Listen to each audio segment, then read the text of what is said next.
ঢাকাবাসী কেমন আছেন? আলহামদুলিল্লাহ। ঢাকাবাসীর তো সামনে বিপদ, ভালো থাকেন কিভাবে? বিশ্বাস হচ্ছে না? ঢাকাবাসীর সামনে বিপদ। আমার আগে কেউ বলেছিল যে ঢাকা হচ্ছে the city of Akhiruzzaman, Dhaka যে শেষ জামানার শহর, এটা কি আমার আগে কারো মুখে শুনেছেন?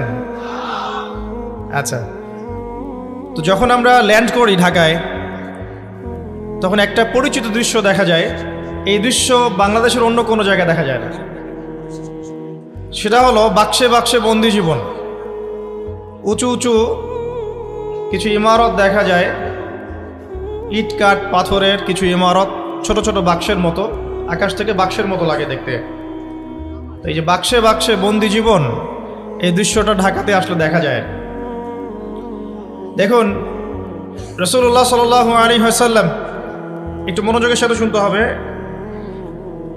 কেন বিপদ আর কেন আমরা যখন আমরা ল্যান্ড করি তখন কি দেখি? দেখি হাইলি কনস্ট্রাক্টেড বিল্ডিংস। ঢাকায় আমরা দেখি হাইলি কনস্ট্রাক্টেড বিল্ডিংস। আজকে থেকে 200 বছর আগে এমন দৃশ্য কেউ দেখেছে কিনা আমার জানা নাই। তবে একটা হাদিস থেকে আমি আলোচনা শুরু করি, তাহলে বুঝতে পারবেন। নবী সাল্লাল্লাহু আলাইহি ওয়াসাল্লাম মসজিদে বসে আছেন, মসজিদের মধ্যে, নববীর মধ্যে, এবং হাদিসটা তার ইন্তেকালের অল্প কিছুদিন আগের হাদিস। এটা প্রারম্ভিক সময়ের হাদিস নয়, শেষের দিকের হাদিস। কোরআনের যেমন শানে নজুল আছে, হাদিসেরও কিন্তু শানে নজুল আছে। ঠিক আছে? কোরআনের যেমন শানে নজুল আছে, এক একটা আয়াত এক একটা প্রেক্ষাপট এসেছে, নাজিল হয়েছে, ঠিক একইভাবে হাদিসেরও কিন্তু শানে নজুল আছে। নবী সাল্লাল্লাহু আলাইহি ওয়াসাল্লামের জীবনের শেষের দিকের হাদিস এটা। তিনি মসজিদে বসে আছেন, একজন ব্যক্তি মসজিদে প্রবেশ করলেন, শুভ্র সাদা কাপড় পরিহিত, ধবধবে সাদা, অতি উত্তম কাপড়, পরিচ্ছন্ন, প্রবেশ করলেন এবং রাসূল সাল্লাল্লাহু আলাইহি ওয়াসাল্লামের হাঁটুর সাথে হাঁটু লাগিয়ে বসলেন। ঠিক আমরা যেমন আত্তাহিয়াতু পড়ার সময় যেভাবে বসি নামাজে, এভাবে। আমার কথা কি বুঝতে পারছেন? আচ্ছা, এবার নবী সাল্লাল্লাহু আলাইহি ওয়াসাল্লামকে তিনি ব্যাক টু ব্যাক 4টা প্রশ্ন করছেন। 1 নম্বর বলছেন, ইয়া মুহাম্মদ, হে মুহাম্মদ সাল্লাল্লাহু আলাইহি ওয়াসাল্লাম, আখবিরনি আনিল ইসলাম, আমাকে ইসলাম সম্পর্কে বলুন। নবীজি বললেন, ইসলাম হচ্ছে কালিমা, আল্লাহ এক সাক্ষ্য দেয়া, নবী মুহাম্মদ সাল্লাল্লাহু আলাইহি ওয়াসাল্লামকে সর্বশেষ রাসূল সাক্ষ্য দেয়া, সালাত কায়েম করা, যাকাত দেয়া, রমাদান মাসে সওম রাখা এবং সামর্থ্য হলে হজ করা, এই হলো ইসলাম। তিনি বললেন, সাদাকতা, আপনি সত্য বলেছেন। ওমর রাদিয়াল্লাহু আনহু বলছেন, ফাআজিবনা লাহু ইয়াসআলুহু ওয়া ইউসাদ্দিকুহু, আমরা তার প্রশ্ন শুনে অবাক হয়ে গেলাম। সে নিজেই প্রশ্ন করছে, নিজেই আবার সত্যায়ন করছে। যে প্রশ্ন করছে সে তো জানার জন্য প্রশ্ন করছে। ছাত্র যদি ওস্তাদের কাছে প্রশ্ন করে যে ওস্তাদ এটা কি, ওস্তাদ বলে এটা এই, তখন সেই ছাত্র যদি বলে যে আপনি সত্য বলেছেন, তার মানে এই ছাত্র আগে থেকে উত্তরটা জানতো, তাই নয় কি? তার মানে এই প্রশ্ন করে আগে থেকেই জানে যে উত্তরটা কি হবে। তো দ্বিতীয় প্রশ্ন করছেন তিনি, বলছেন, আখবিরনি আনিল ঈমান, ঈমান কি, আমাকে ঈমান সম্পর্কে বলুন। নবী সাল্লাল্লাহু আলাইহি ওয়াসাল্লাম বলছেন, ঈমান হচ্ছে 6টা বিষয় বিশ্বাস করা।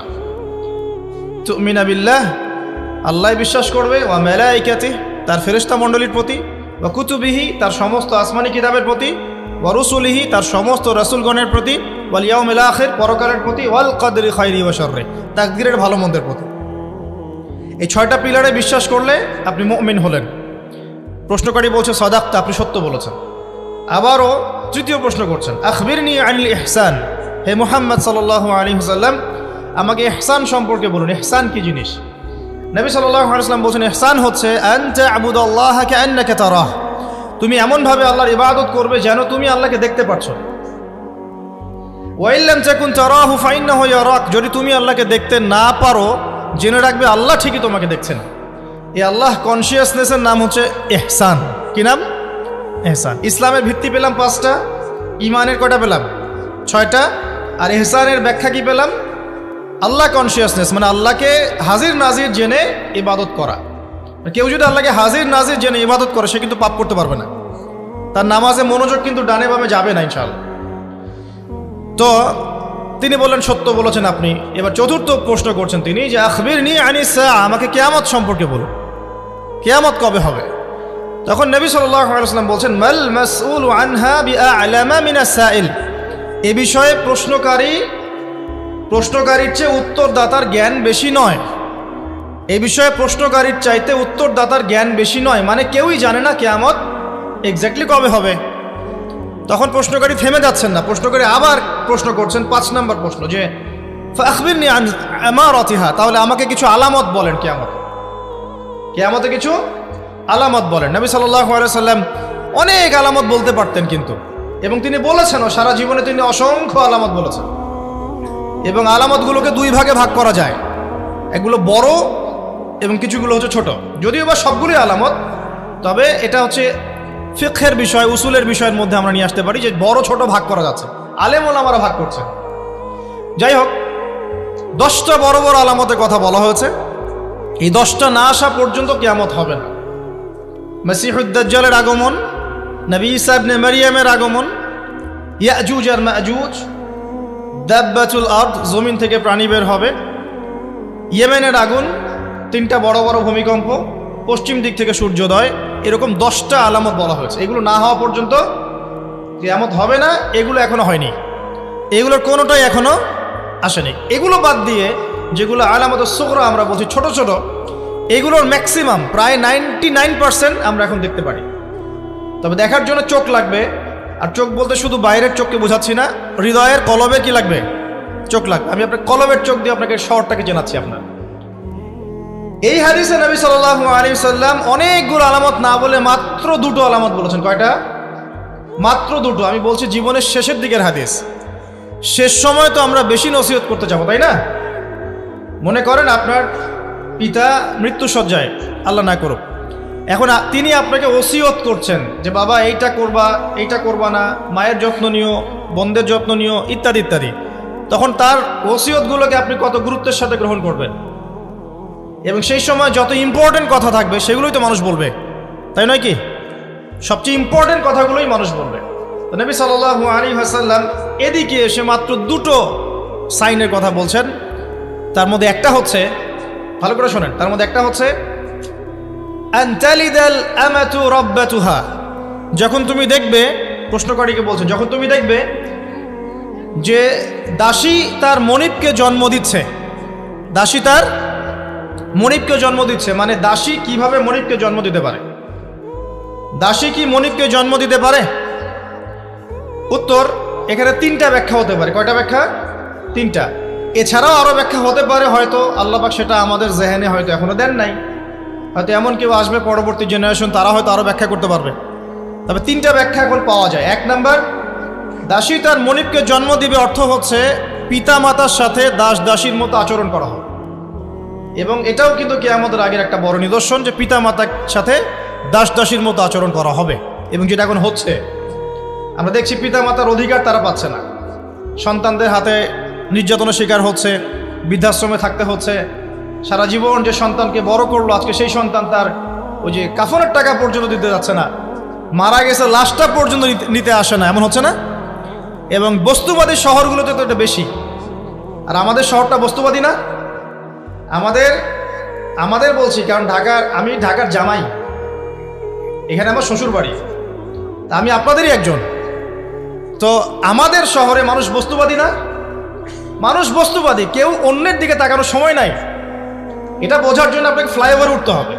ফ্লাইওভার উঠে দাঁড়িয়ে থাকেন, দেখেন মানুষ ছুটছে নিজের চরকায় তেল দেওয়ার জন্য, কারো দিকে তাকানোর সময় নাই।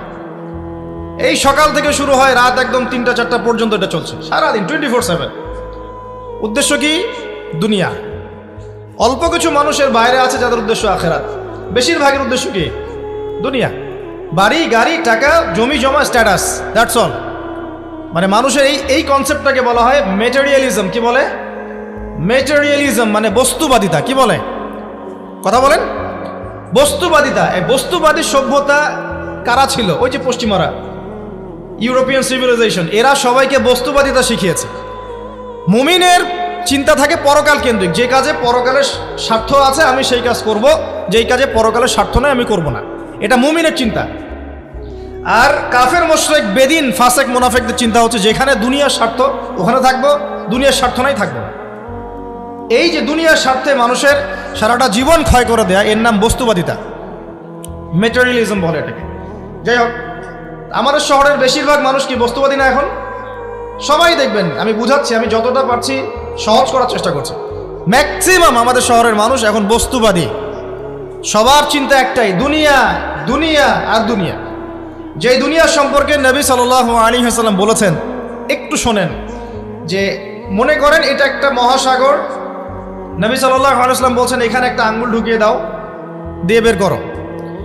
এই আঙ্গুলে যতটুকু পানি আছে এটা দুনিয়া, আর এই পুরো মহাসাগরে যত পানি আছে এটা পরকাল। একদিন সাহাবীদেরকে নিয়ে নবী যাচ্ছেন সাল্লাল্লাহু আলাইহি ওয়াসাল্লাম, একটা মৃত গাধা বা বকরির বাচ্চা পড়ে আছে, মৃত গাধা বকরির বাচ্চা। সাহাবীদেরকে বলছেন, হে আমার সাহাবীরা, তোমরা কি এই বকরির বাচ্চাটাকে 1 দিরহামের বিনিময়ে কিনতে চাও? কিসের বিনিময়ে? 1 দিরহাম। দিরহাম কি জিনিস সেটা পরে বোঝাবো এখন ইনশাআল্লাহ, ওইগুলো এখন বুঝবেন না। দিরহাম কি জিনিস ওটা পরে বুঝবেন। দিরহাম থাকলে আর রিজার্ভ কমতো না। দিরহাম থাকতো যদি কোনো কান্ট্রি, রিজার্ভ আর কমতো না। রিজার্ভ কমে ডলারের ভিত্তিতে, আর ডলার হচ্ছে এখন সারা ওয়ার্ল্ডের ডমিনেটিং কারেন্সি, ওটাকে হার্ড কারেন্সি বলে। মানে আপনি তেল কিনতে চান, 1 কোটি টাকা ব্রিফকেসে নিয়ে আমাদের আবু ধাবিতে চলে যান, গিয়ে শেখদেরকে বলেন যে আমাকে 1 কোটি টাকার তেল দেন।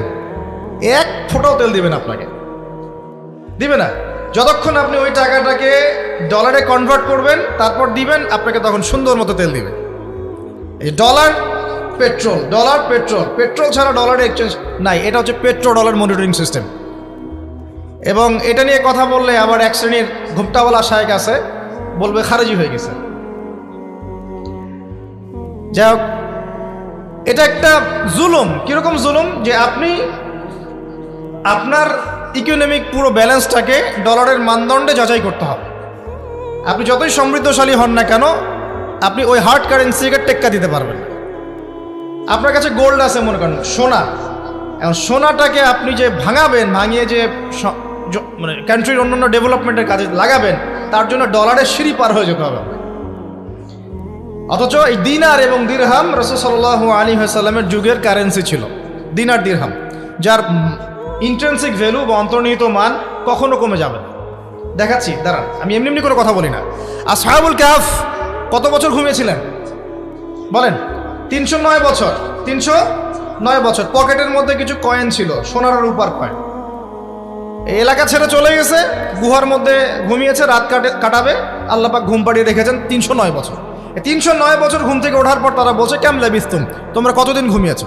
একজন বলছে লাবিস না ইয়াওমান আও বা'দা ইয়াওম, একদিন ঘুমিয়েছি বা একদিনের কিছু অংশ ঘুমিয়েছি। ঠিক আছে, ঘুম থেকে উঠেছে, এখন ক্ষুধার্ত আমরা, যাও এই মুদ্রাগুলো নিয়ে বাজারে যাও, বাজারে গিয়ে দেখো ফালয়ানজুর আইয়ুহা আসকা তুআমা, খেয়াল করে দেখো কোন খাবারটা উত্তম পবিত্র, ওটা নিয়ে আসো। তো 309 বছর একটা মুদ্রা নিয়ে ঘুমানোর পরেও মুদ্রার মান কমে যায়নি। ওই টাকা দিয়ে ঠিকই রুটি কেনা গেছে। কারণ আপনি আপনার কারেন্সিগুলো নিয়ে 309 বছর ঘুমানো লাগবে না, আপনি 10 বছর ঘুমান। 10 লাখ টাকা নিয়ে 10 বছর ঘুমান। 10 লাখ টাকার মান যদি 9 লাখ টাকায় না নেমে আনছে, তাহলে আমি নাম বদলাই ফেলাবো। এখন 1 লাখ, দাঁড়ান, ঠিক বলেন না, দাঁড়ান, বোঝে নাই। এখন এই যে 1 লাখ টাকার মানটা হারালেন আপনি, 1 লাখ টাকার মানটা আপনি হারিয়ে ফেললেন। তো ওই 1 লাখ টাকা আর্ন করার জন্য আপনাকে শ্রম দিতে হয়নি, আপনার মাথার ঘাম পায়ে ফেলতে হয়েছে না? তাহলে আপনার শ্রমটা গেল কোথায়? তাহলে কেউ আপনার শ্রমটা লুটে পুটে খেয়ে ফেলল। যেহেতু আপনার কারেন্সির মানটা ডলার বেসড, এই কারণে ওই মনিটরিং সিস্টেম যারা চালায়, ওরা আপনার এভাবে করে শ্রমটাকে সিজ করে ফেলে। আর আমি যদি আপনাকে আমার ফার্মে কাজ করিয়ে সারাদিন কাজ করানোর পরে আপনাকে কোনো পারিশ্রমিক না দেই, শ্রমের কোনো মূল্য না দেই, আপনি আমাকে জালেম বলবেন না? বলবেন কি না? ঠিক এই কারণে আমরা বলছি এই মনিটরিং সিস্টেমটাই জুলুম। আর নবীজি বলছে, দিনারের কথা বলছেন, দিরহামের কথা বলছেন। এটা যদি আপনার পকেটে থাকতো, 309 বছর কেন, 1000 বছর পর উঠলে ওটার মান সেটাই থাকবে, কমতো না। এই হলো ইসলামিক কারেন্সি। এটা নিয়ে কথা বললে আবার এক শ্রেণীর ঘুমটাওয়ালা শায়েখ আছে, কিছু সত্য কথা ওরা হজম করতে পারে না। তখন দেখা যায় যে একটা ফতোয়া দিবে, এ খারেজি হয়ে গেছে, ফাইজলামি পাইছে। কে খারেজি একটু বলে নেই। খারেজি আকীদাটা কি আসলে? খারেজি আকীদা হচ্ছে কোনো ব্যক্তি যদি অন্য কোনো মুসলমানকে যদি কবিরা গুনাহ করার কারণে কাফের মনে করে, কথা বোঝেন? আপনি সুদ খেয়েছেন বা ঘুষ খেয়েছেন বা জেনা করেছেন, এগুলো কবিরা গুনাহ। এখন আমি যদি বলি যে সুদ ঘুষ জেনা করার কারণে আপনি কাফের হয়ে গেছেন, আপনাকে হত্যা করা জায়েজ, তাহলে আমি খারেজি। বুঝতে পারছেন কথা? কিন্তু আমি কি কখনো এরকম করে কথা বলেছি? এই যে মনিটরিং সিস্টেম নিয়ে কথা বললাম, এর সাথে কবিরা গুনার কি সম্পর্ক আর খাওয়ারিজমের কি সম্পর্ক? আবার কোনো কোনো ক্ষেত্রে দেখা যায় যে পলিটিক্যাল সমালোচনা করলে খারাজি টাইটেল দিয়ে দিবে। ওই যে বললাম, আমাদের শেখদের কাছে যান মিডল ইস্টের, গিয়ে আপনি দেন, টাকা দেন, তেল দিবে না, ডলার না দিলে বলবে এই যে এন্টি মিডল ইস্ট কথা বলেছে, অতএব সে খারিজ হয়ে গেছে। আর আমি আপনাকে একটা এক্সাম্পল দিই, শোনেন, বোঝেন কথাগুলো, বোঝেন। ইয়াজিদের নাম শুনেছেন? ইয়াজিদ ভালো শাসক ছিল না খারাপ শাসক ছিল? তার আমলে হুসাইন রাদিয়াল্লাহু আনহু শাহাদাতের ঘটনা ঘটেছে, হাররার যুদ্ধ ঘটেছে, সে মদিনা আক্রমণ করেছে, মক্কাও আক্রমণ করেছে, ম্যাসাকার করেছে। বহু সাহাবী তার এই শাসন মেনে নেয় নাই। তার মধ্যে একজন হচ্ছে আব্দুল্লাহ বিন জুবাইর রাদিয়াল্লাহু আনহু, জুবাইর ইবনে আওয়াম রাদিয়াল্লাহু আনহু ছেলে। তার অনুসারী অনেক সাহাবী ছিলেন। আর আমাকে বলেন, ইয়াজিদ যখন মক্কা মদিনা আক্রমণ করছিল, বা তার সেনাবাহিনীরা যখন ইমাম হুসাইনকে কারবালার প্রান্তরে শাহাদত দিচ্ছে বা আক্রমণ করছে তার সপরিবারে, এখন যে সাহাবীরা তার বিরুদ্ধে একটু অবস্থান নিয়েছে, এই সবগুলো সাহাবী কি কাফের হয়ে গেছে, তাগুত হয়ে গেছে আর খারেজি হয়ে গেছিল নাকি? তারা কি ইয়াজিদের অন্যায়ের প্রতিবাদ করার কারণে খারেজি হয়ে গেছিল নাকি? তো পলিটিক্যাল সমালোচনার সাথে খাওয়ারিজমের কোনো সম্পর্ক নেই। কিন্তু এরা এটাকে একটা সুকৌশলে মুসলিম উম্মার যুবকদের মধ্য থেকে সত্য কথা বলার মানসিকতাকে কেড়ে নিয়েছে। সত্যকে উপস্থাপন করার মানসিকতাকে দমিয়ে দেওয়ার জন্য একটা খারেজি ফতোয়া শুরু করে দিয়েছে। এখন যেখানে সেখানে যা ইচ্ছা বলবেন, খারেজি ফতোয়া দিয়ে। সুবহানাল্লাহ। যাই হোক, ওদিকে যাচ্ছি না, আমি মূল জায়গায় আসি। দেখুন, আমরা রাসূলের হাদিস থেকে জানছি দুনিয়ার মূল্য এতটুকু। তুমি কি এই বকরির বাচ্চাটাকে 1 দিরহামের বিনিময়ে কিনবা? সাহাবীরা বলছেন, 1 দিরহাম কেন ইয়া রাসূলুল্লাহ সাল্লাল্লাহু আলাইহি ওয়াসাল্লাম? বিনা মূল্যেও যদি আপনি আমাকে এটা দেন বা আমাকে এটা দেয়া হয়, আমি এটা কিনবো না। বিনামূল্যেও যদি আমাকে এই মৃত বা এই পচা গলা এই গাধার বাচ্চা, বকরির বাচ্চাকে দেয়া হয়, আমি কিনবো না। নবী সাল্লাল্লাহু আলাইহি ওয়াসাল্লাম বলছেন, এটাই হচ্ছে দুনিয়া। আল্লাহ পাকের কাছে দুনিয়ার মূল্য এই বকরির বাচ্চার চাইতেও কম। তো এখন আমরা যারা বস্তুবাদিতায় লিপ্ত আছি, দুনিয়ার এই যে ফিকির, সারাদিন দুনিয়ার ফিকির মানুষকে এমনভাবে পেয়ে বসে না, মানুষ দুনিয়ার আলাপ ছাড়া কোনো কথাই বলতে চায় না। দেখবেন একজন আলেমের কাছে বসবেন, সে আপনাকে কোরআনের কথা বলবে, হাদিসের কথা বলবে। একজন দুনিয়াদার মানুষের পাশে বসবেন, 1 ঘন্টা বসে থাকলেও একটা কোরআনের কথা বলবে না, আর হাদিসের কথা মুখ থেকে বের হবে না। আর তার মাথাটা ফাংশন হয়ে গেছে দুনিয়া দিয়ে। ঠিক আছে, সে যদি ড্রাইভার হয়, সারাদিন গাড়ির পেঁচাল পারবে, গাড়ি এটা, গাড়ি ওইটা এমন, গাড়ি ওইটা এমন। সে যদি ইকোনমিক সেক্টরের মানুষ হয়, বলবে এই যে ব্যবসা এমন, এই ব্যবসা এমন, ওই ব্যবসা এমন। সুদী মহাজন হয়, বলবে এই এখানে সুদ দিলে এত হবে, এখানে দিলে এত হবে। আর পলিটিক্স যদি করে, তাহলে সারাদিন পলিটিক্যাল আলাপ করবে। দুনিয়ার সেক্টরে যারা পটু আর কি, দুনিয়ার ফাংশনটা মাথায় এমনভাবে ইনস্টল করা থাকে যে এটা ছাড়া অন্য কোনো কথা তার মুখ থেকে বের হবে। নবী সাল্লাল্লাহু আলাইহি ওয়াসাল্লাম দুনিয়াকে এত তুচ্ছ করেছেন। এখন আমি আপনাকে বোঝাচ্ছিলাম যে দাসী তার মনিবকে জন্ম দিবে, এর অর্থ একটা এই যে পিতামাতার সাথে এখন দাসীর মতো আচরণ করা হবে। সেটা কি হচ্ছে না বলেন? এটা যারা পিতামাতা হয়েছেন, বার্ধক্যে চলে গেছেন, তারা খুব ভালো করে জানেন যেই সন্তানের জন্য সারাটা জীবন তারা মাথার ঘাম পায়ে ফেললেন, এই সন্তান তার খোঁজ খবর পর্যন্ত নেয় না। ব্রিটেন, অক্সফোর্ড, হার্ভার্ড থেকে পড়ে আসছে, ঢাকা বিশ্ববিদ্যালয় থেকে বড় বড় ডিগ্রি নিয়ে আসছে, তার বাবা এখন থাকে বৃদ্ধাশ্রমে। জাহাঙ্গীরনগর ইউনিভার্সিটির একজন প্রফেসর, তিনি বৃদ্ধাশ্রমে আছেন। একটা ভিডিও দেখলাম তার, তিনি বলছেন যে আমি আমার পরিবারের জন্য কি না করেছি, আজকে আমি এত বড় প্রফেসর হওয়ার পরে আমার শেষ জীবনটা এখানে কাটছে। মাঝে মাঝে এগুলো দেখলে মনে হয়, মনটা চায় যে আমরাও কিছু বৃদ্ধাশ্রম করি, যাদেরকে আল্লাহ পাক তৌফিক দিয়েছেন আপনারা করবেন।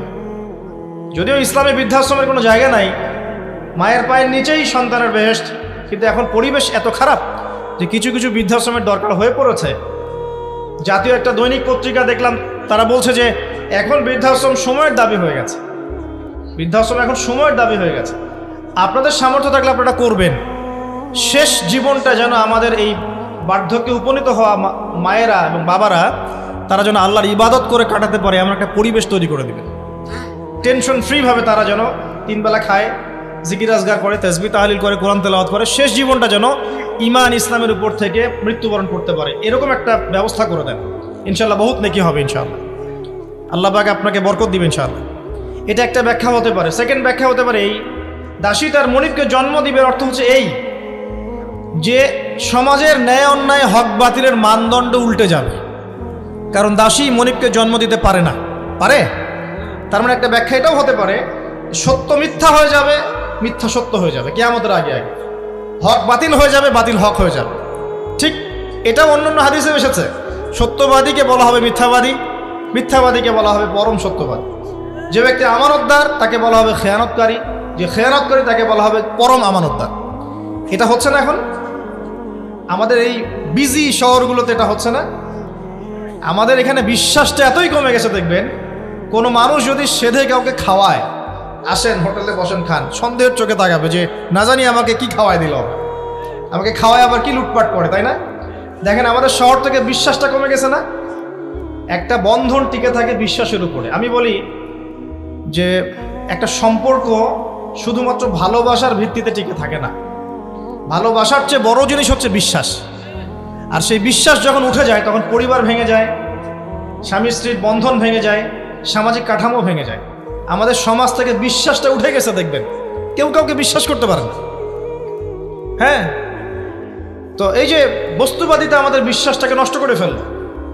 খেয়াল করে দেখেন, এই রাত্রেবেলা গাড়ি নিয়ে যাবেন, রাস্তায় যদি কেউ দাঁড়িয়ে থাকে, ভাই আমি খুব বিপদে পড়েছি একটু লিফট দেন, ভয়েই দাঁড়াবো না এখানে গাড়ি নিয়ে, না জানি আবার কোন ট্র্যাপে ফেলায়, তাই না? বিশ্বাস প্রতারণার কি যুগ, কেউ কাউকে বিশ্বাস করতে পারছে না, কেউ কাউকে বিশ্বাস করতে পারছে না।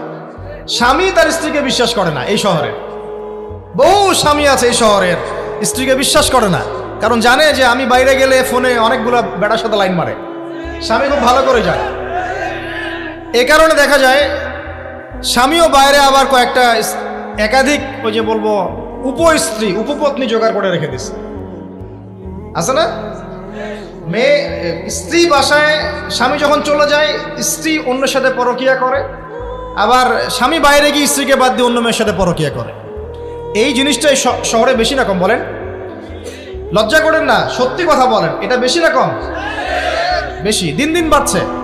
আর যে মিডিয়াগুলো আমরা দেখি এগুলোই শিখায় আমাদের, পরকীয়া শিখায় না? পরকীয়া শিখায়। আর এটা যে এত ভয়াবহ মহামারী আকার ধারণ করেছে না, যে অনেক ক্ষেত্রে দেখা যায় স্বামী অফিসে যাওয়ার সাথে সাথেই বয়ফ্রেন্ড বাসায় হাজির। এই যে বাক্সে বাক্সে বন্দি জীবন বললাম, বাক্সে বাক্সে বন্দি ফ্ল্যাটের ভিতরে তো ঢুকলে আর বোঝা যায় না ভিতরে কি হচ্ছে। কত ফ্ল্যাটে যে জেনা হয় এখন এই শহরে, আল্লাহ ভালো জানে। এই ফ্ল্যাটের প্রত্যেকটা ইঞ্চি ইঞ্চি মাটি আল্লাহর কাছে সাক্ষী দিবে। যেখানে যে মাটিতে বসে অবিবাহিত যুবক যুবতী জেনা করেছে আর বিবাহিত যুবক যুবতীরা এবং এই স্বামী স্ত্রীর জেনা করেছে, এর ইঞ্চি ইঞ্চি মাটি আল্লাহর কাছে কথা বলবে। এর ইঞ্চি ইঞ্চি মাটি আল্লাহর সামনে কথা বলবে। ইযা যুলজিলাতিল আরদু জিলজালাহা ওয়া আখরাজাতিল আরদি আথকালাহা ওয়া ক্বালা লিল ইনসানু মা লাহা ইয়াওমাইযিন তুহাদ্দিসু আখবারাহা। সেদিন তুহাদ্দিসু আখবারাহা, জমিন তার খবর বলবে আল্লাহর কাছে। জমিনের কোথায় কোন পাপ হয়েছে সব বলে দিবে। এই জমিনে এখানে দাঁড়িয়ে জেনা করেছে, ওইখানে দাঁড়িয়ে মদ খেয়েছে, ওইখানে কাউকে খুন করেছে, জমিন বলে দিবে। একটা কথা এখানে মাঝখানে বলে দেই, যারা অবিবাহিত যুবক যুবতী আছো, এই লেকচার তোমরা যারা শুনছো, তোমাদের মধ্যে কেউ যদি জেনা করে থাকো, অবিবাহিতর কথা বলছো, তোমাদের কাঁধের মধ্যে এখন 100 বেত্রাঘাতের শাস্তি ঝুলে আছে। সূরা নূরের 1 থেকে 3 নম্বর আয়াত পড়ে দেখবে, অবিবাহিত যুবক যুবতী যদি জেনা করে তাদের শাস্তি হচ্ছে 100 বেত্রাঘাত, তাও জনসমক্ষে, এবং এক বছরের জন্য নির্বাসন। এই বিধানগুলো যদি পৃথিবীর কোনো দেশেও না থাকে, আসমানে আছে। মরার সাথে সাথেই এই বিধান কার্যকর হবে ইনশাআল্লাহ। বাঁচার বুদ্ধি কি? একটাই উপায় আছে। এই লেকচার কানে চলে গেছে, ওযু করবে, ওযু করে খালেসভাবে রাতের শেষ রাতে জায়নামাজ বিছাবে, জায়নামাজ বিছিয়ে আল্লাহর সামনে দাঁড়িয়ে 2 রাকাত নামাজ পড়বে, পড়ে নিজের পাপের কথা স্মরণ করে চোখ দিয়ে দরদর করে পানি ফেলে দিবে, আল্লাহকে সেজদায় গিয়ে বলবে, আল্লাহ আমি জেনা করেছি, আমাকে মাফ করে দাও। আল্লাহ আমার এই পাপের কথা কেউ জানে না, তুমি জানো, মাফ করে দাও। এই মাফ নেওয়ার পরে আবার ওই যার সাথে করেছেন ওর সাথে আবার লিঙ্ক আপ করার চেষ্টা করেন না। আসো আমরা জেনা করেছিলাম, আসো বিয়ে করে নেই, এটা সলিউশন না। জেনা করেছেন, আগে তওবা করে ফিরে আসতে হবে, তারপরে পুরো জীবন ইসলামিক লাইফ লিড করতে হবে। আল্লাহ যদি দেখেন যে হ্যাঁ আপনি ঠিকঠাক তওবা করে আল্লাহর পথে চলছেন, আল্লাহ তখন আপনাকে নেককার স্ত্রী দিবে ইনশাআল্লাহ। এই এই এই একমাত্র রাস্তা যুবকদের জন্য এবং যুবতীদের জন্যও। যুবকরা না হলে পার পেয়ে যেতে পারে, কারণ একটা কথা সমাজে প্রচলিত আছে না, যে ছেলে মানুষের ইজ্জত তো সহজে যায় না, গোপন হয়ে গেছে, কেউ জানে না, আল্লাহ মাফ করে দিয়েছেন, সে হয়তো পার পেয়ে গেল। কিন্তু এই যে মেয়ে, তুমি যে 8-10টা ছেলের সাথে জেনা করেছো, তোমার ইজ্জতের কি হবে? তোমার যে সতীত্ব তুমি নষ্ট করেছো। তুমি তো বিয়ের পর কোনো ঘরে গেলে সে হাজবেন্ডও বুঝতে পারবে তুমি আর সতী সাদী নও। তখন তোমার কি হবে? এটা গেল স্বেচ্ছায় জেনা। আর যদি আপনি ধর্ষণ করে থাকেন কাউকে, তাহলে তার হক তাকে ফেরত দিতে হবে। কিভাবে দিবেন সেটা আপনার বিষয়। আল্লাহর কাছে ক্ষমা চান, ইস্তেগফার করেন। জেনার ফলশ্রুতিতে সমাজে মহামারী নেমে আসে। জেনা, পরকীয়া, অশ্লীলতার কারণে সমাজে এমন সব রোগ ব্যাধির উদ্ভব হয় যেগুলো কখনো ছিল না। এই শহরটা জেনার শহর, আমাদের এই ঢাকা শহর জেনার শহর। আপনাকে এটা বোঝার জন্য আমার লেকচার না শুনে আপনি পেপার পত্রিকা ঘাটেন, অনলাইন সার্চ করেন, দেখবেন এই শহরে আনাচে কানাচে জেনা হয় এবং ওপেন জেনা হয়। মানুষ জেনাকে হালাল মনে করে। এই শহরের যুবক যুবতী যারা একে অপরের সাথে বয়ফ্রেন্ড গার্লফ্রেন্ড কালচারে লিপ্ত আছে, এটাকে তারা হালাল মনে করে, কেউ হারামও মনে করে না। কত বড় সাহস দেখায়। আর রাস্তা দিয়ে আমরা হেঁটে গেলেও বয়ফ্রেন্ড গার্লফ্রেন্ড এসে আমাদেরকে সালাম দেয়, হুজুর আমাদের জন্য একটু দোয়া করেন। তো প্রত্যেকটা পার্কে যাবেন, এই যে আপনাদের রেস্টুরেন্টগুলোতে যাবেন, দর্শনীয় যে স্পটগুলো সেখানে যাবেন, দেধার সে জেনা হচ্ছে, জেনা আর জেনা।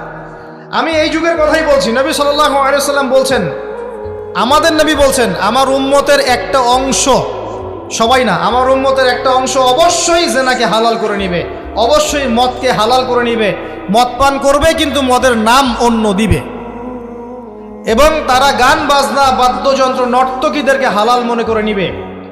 নবী সাল্লাল্লাহু আলাইহি ওয়াসাল্লাম বলেছেন, যখন সমাজে এরকম পাপ বাড়ে, তখন সমাজে এমন সব রোগ ব্যাধি আসে যা আগে কখনো ছিল না। এবং এদের ব্যাপারে নবীজি বলেছেন, একদিন সকালবেলা আল্লাহ পাক এদেরকে বানর এবং শুয়োর বানিয়ে দিবেন। কিয়ামতের আগে এই ঘটনাও ঘটবে, বিকৃত হবে, ভূমিধস, ভূমিকম্প, ভূমিধস এবং আকৃতির বিকৃতি, এগুলো আযাব আসবে আল্লাহর পক্ষ থেকে। এই জেনা, এই ব্যভিচার, এই পরকীয়া, নোংরামি, অশ্লীলতার কারণে ঘরে ঘরে এগুলা বয়ফ্রেন্ড গার্লফ্রেন্ড কালচার। কেউ মনে করে না জেনা এগুলা হারাম, কেউ মনে করে না যে আমার এই যে সহপাঠী আমার গায়রে মাহরাম। এই গায়রে মাহরাম শব্দটাই নাই। কাজিন, চাচাতো বোন, মামাতো বোন, খালাতো বোন, এই যে কাজিন, এরা জেনা করছে। কি দেখা বাকি রেখেছি এই যুগে আমরা দেখছি যে নিজের মেয়ের সাথে পিতার শারীরিক সম্পর্ক। পেপার পত্রিকা পড়েন, একটু অনলাইন ঘাটেন, দেখেন কোন যুগে আছেন আপনি। সমাজের ন্যায় অন্যায় হক বাতিলের মানদণ্ডই উল্টে যাবে। মানুষ ন্যায়কে অন্যায় মনে করবে, অন্যায়গুলোকে ন্যায় মনে করে নিবে। কোনো মানদণ্ড নাই। আমাদের শহরের এই অবস্থা, শান্তিতে কিভাবে ঘুমাবেন আপনি? নিশ্চিন্তে থাকবেন কিভাবে? কখন যে আল্লাহর গজব চলে আসে। কোরআনে একটা আয়াত আছে, যখন আল্লাহ পাকের গজব আসবে তখন শুধু জালেমদের উপর খাস করে আসবে না। আলেমদেরকে জিজ্ঞাসা করেন, আলেম ওলামাদেরকে জিজ্ঞাসা করেন, যখন আল্লাহর গজব আসবে জালেমদের উপরে শুধু খাসভাবে আসবে না, সবার উপরে আসবে। তা আমি খুব ভালো মানুষ, ওয়াজ করছি, নসিহত করছি, পার পেয়ে যাবো এমন ভাবার সুযোগই নাই। আপনাকে আপনার সাধ্য মতো অন্যায়ের প্রতিবাদ করার চেষ্টা করতে হবে। লা তা'মুরুন্না বিল মা'রুফ, নবীজি বলছেন অবশ্যই তোমরা সৎ কাজের আদেশ করো। ওয়ালা তানহাউন্না আনিল মুনকার, অবশ্যই অসৎ কাজে নিষেধ করো। আও লা ইউশিকান্নাল্লাহু আন ইয়াবআসা আলাইকুম ইকাবাম মিন, অন্যথায় আমি আশঙ্কা করি তোমাদের উপর আল্লাহর পক্ষ থেকে বিশাল গজব আসবে। সুম্মা তাদউনাহু, এরপর তোমরা সবাই আল্লাহর কাছে দোয়া করবে, আল্লাহ গজব সরিয়ে দাও। লা ইউস্তাজাবু দুআকুম, তোমাদের দোয়া কবুল করা হবে না। নবী সাল্লাল্লাহু আলাইহি ওয়াসাল্লাম বলেন, মান রাআ মিনকুম মুনকার,